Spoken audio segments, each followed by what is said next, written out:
Hola, soy Jesús Sánchez y este es el capítulo 236 de Quiero ser rico, el podcast de los pequeños ahorradores que soñamos con la libertad financiera. Ayer te decía que hoy te iba a hablar de fondos de inversión y de robo-advisors, te iba a contar un poco algunos cambios que había hecho en mi cartera. También te lo he contado en la newsletter mensual que he enviado este lunes pasado, en la que comentaba un cambio que hice en la cartera y que estaba pendiente de hacer otro cambio que aún no tenía tomado la decisión. Bueno, pues ya la he tomado y te la quiero contar hoy en el podcast. ¿Qué es lo que ha pasado? ¿Por qué he decidido hacer un cambio? Bueno, pues en Indesa Capital, yo tengo Indesa Capital, entre otras cosas, y Indesa Capital hizo un pequeño cambio, unos pequeños ajustes en sus fondos de inversión, en los fondos de inversión en los que invierte en el mes de julio. En mi caso, en el caso de las carteras de entre 10 y 100.000 euros, uno de los cambios fue que incorporaron un fondo de small caps, de empresas de pequeña capitalización. Las compañías de pequeña capitalización, las pequeñas compañías, hay muchas veces que lo hacen mejor que las grandes compañías. Pues es que, entre otras cosas, tienen la ventaja de que estas compañías pueden crecer muchísimo más que las compañías grandes. Las compañías grandes, pues como son muy grandes, ya no tienen muchísimo más donde crecer. Y es frecuente, no te estoy diciendo que sea siempre, sino que a veces es frecuente que las pequeñas compañías lo hagan mejor que las grandes. Bueno, pues el caso es que yo estaba invirtiendo en un fondo de este tipo, un fondo de small caps en MyInvestor. Ya te he hablado un poco de cuando decidí hacer el cambio, que era un poco por motivos fiscales, que necesitaba tener otro fondo en donde invertir para tener una estrategia un poco diferente. Bueno, un podcast que fue un poco accidentado. Y este cambio también lo había hecho no solo por un tema fiscal, por motivos fiscales, sino también para buscar una mayor diversificación. Y es que Indesa Capital pues no tenía no tenía inversiones en compañías de pequeña capitalización. Y básicamente, por eso había hecho el cambio. Pero con estos ajustes de Indesa Capital, pues acababa teniendo el mismo fondo, o no era exactamente el mismo fondo, pero más o menos el mismo fondo. Era un fondo Vanguard global de small caps en dos sitios diferentes, lo cual no tenía para nada sentido. Básicamente, por esto no tenía sentido, así que por esto decidí hacer el cambio. Es que para mí no tiene sentido que utilices dos fondos, aunque fueran diferentes, que hagan exactamente lo mismo, que utilices dos veces la misma estrategia, aunque inviertas con horizontes temporales diferentes o que inviertas pues un poco de forma diferente. Si utilizas dos fondos que hacen prácticamente lo mismo para hacer prácticamente lo mismo, pues para mí no tiene ningún tipo de sentido.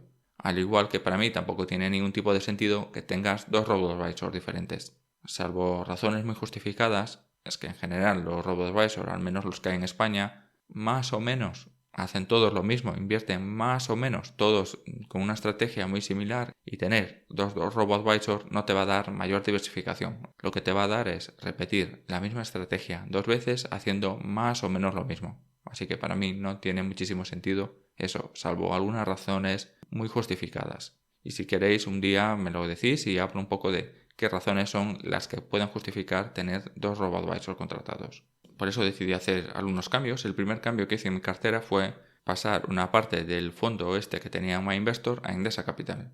En mi caso no me gusta hacer lo que se llama market timing, es decir, intentar predecir lo que va a hacer el mercado, intentar adivinar el futuro, pero con un perfil 9 de 10 que tengo en Indesa Capital. Y si a este perfil 9 de 10 le sumaba muchísima más renta variable que tenía en MyInvestor, pues ya no me estaba sintiendo lo suficientemente cómodo con tanta inversión en renta variable. Especialmente un poco con las rentabilidades que se están consiguiendo últimamente, pues yo creo que ya todo empieza a estar un poco más caro y creo que era un poco el momento de bajar un poco mi perfil, reducir un poco la cantidad de renta variable que tenía en estos momentos. Así que, por un lado, traspasar una parte del fondo de MyInvestor, que es 100% renta variable, a Indesa Capital, en la que es en torno a un 75%, concretamente un 74,5% en renta variable, pues para mí ya tenía un poco de sentido. Reducimos un poco de renta variable y el fondo de empresas de pequeña capitalización se invierte una pequeña parte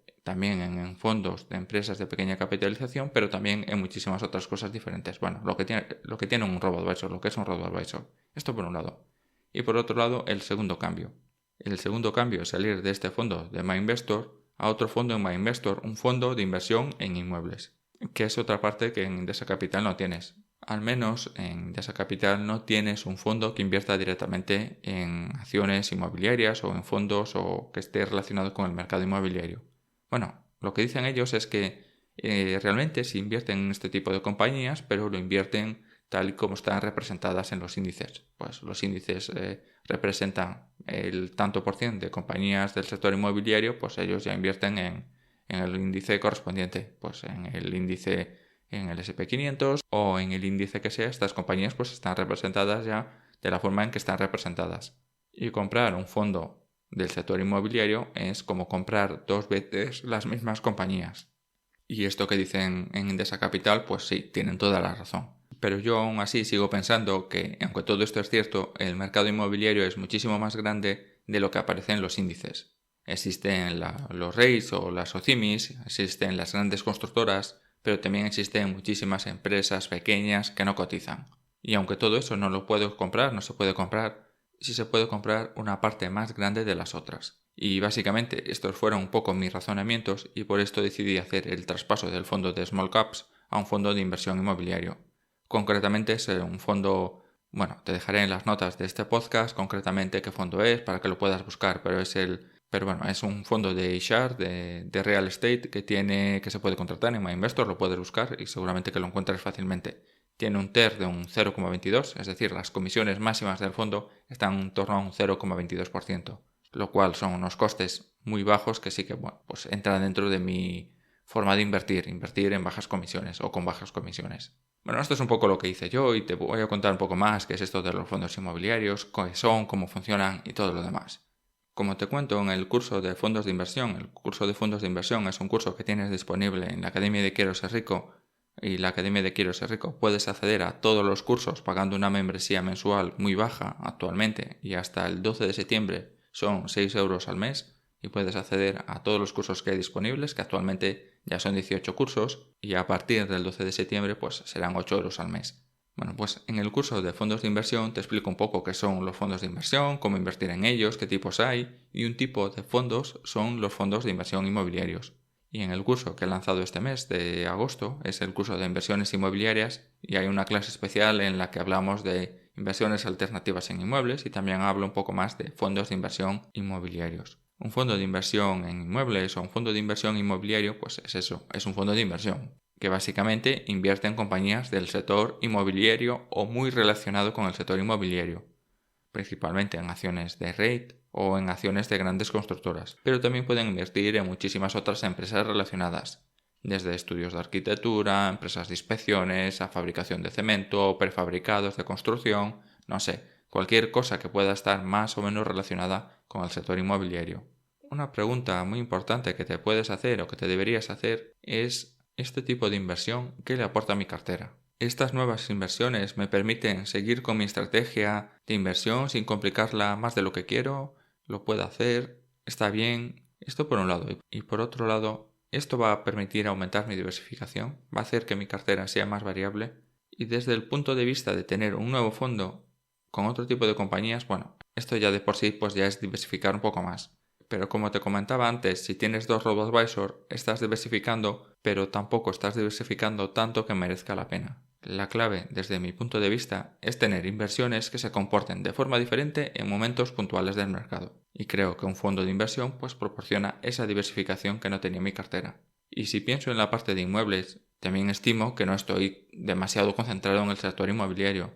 Pues aunque tengo mis propias inversiones en inmuebles, creo que un fondo de inversión no me hace aumentar el riesgo en inmuebles, sino que me hace diversificarlo.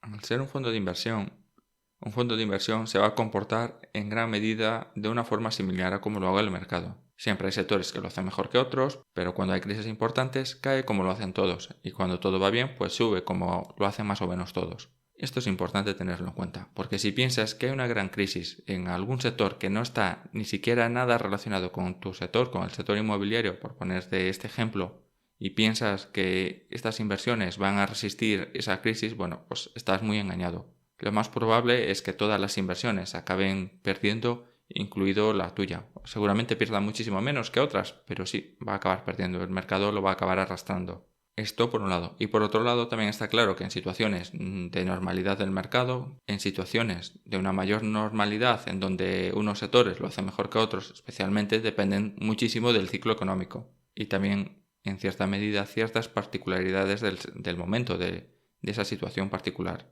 En general, los fondos de inmuebles lo suelen hacer mejor en las partes finales del ciclo económico, en momentos también en que hay mucha inflación o en momentos en los que hay mucha liquidez. Y aunque ahora mismo seguramente estemos en uno de estos momentos, este momento es un poco diferente, o al menos desde mi punto de vista es un poco diferente a todos los momentos que pueden haber pasado en la historia.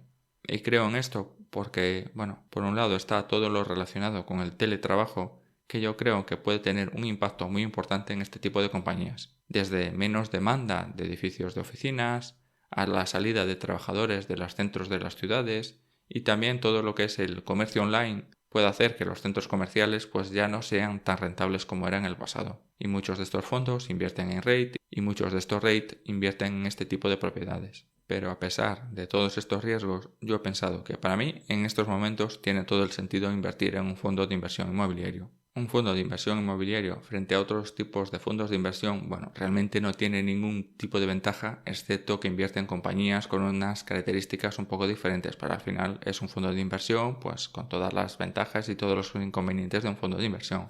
En cuanto a si comparamos un fondo de inversión inmobiliario frente a invertir directamente en inmuebles, las ventajas son bastante importantes. Y para mí estas ventajas, las más destacables, son las siguientes. Por un lado, es muchísimo más líquido invertir en un fondo de inversión. Puedes vender cuando te dé la gana, de un día para otro prácticamente.